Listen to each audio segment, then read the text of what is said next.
আজকে আমাদের দেশের যে অবস্থা, আজকে মানুষ 5, 10, 15, 20 হাজার টাকার বাইরে গিয়ে ইনকাম করতে পারছে না। কোথা থেকে নিজের জীবন ভালো করবে? কোথা থেকে নিজের জীবন ভালো করবে? তাহলে ওই 5,000 টাকার চাকরি, 10,000 টাকার চাকরি যতই কষ্ট হোক না কেন করতে হয়েছে, যতই আমার সাথে টর্চার করা হোক না কেন করতে হয়েছে। কেন? টাকার দরকার আছে, টাকার দরকার আছে, টাকা ছাড়া হবে না, টাকার দরকার আছে, ফ্যামিলির কন্ডিশন খারাপ। তাহলে এইরকম সিচুয়েশন যে সময় দাঁড়িয়ে আজকে টাকার এতটা প্রবলেম ছিল, স্মার্ট ভ্যালুতে 4-5 বছরটা দেওয়ার পরে আজকে টাকার প্রবলেম সলভ হয়ে গেছে। হ্যালো, বোঝাতে পারলাম না? বোঝাতে পারলাম? সলভ হয়ে গেছে টাকার প্রবলেম। আজকে আমার ফ্যামিলিতে প্রবলেম নেই।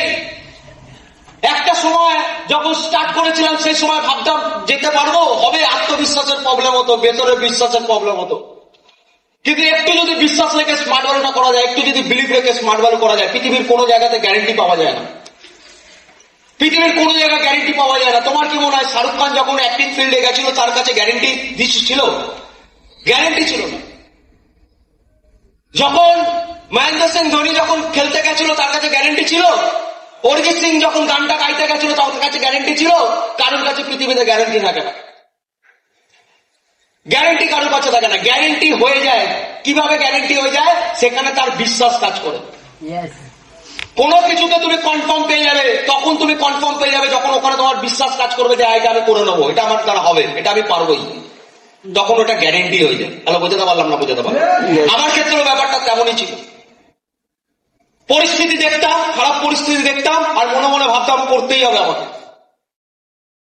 বাবাকে দেখতাম ওই ঘেমে আসতো, ঘেমে দোকান থেকে আসছে, আসার পরে বসে একটু পাখাটা চালিয়ে একটু বসবে, এসে কথা শোনাচ্ছে আমার মা, কেন? পাখাটা চললে ইলেকট্রিক বিলটা যাবে।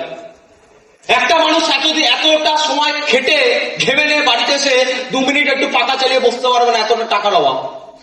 ওটা দেখে না কষ্ট হতো, ওটা যখন দেখতাম কষ্ট হতো।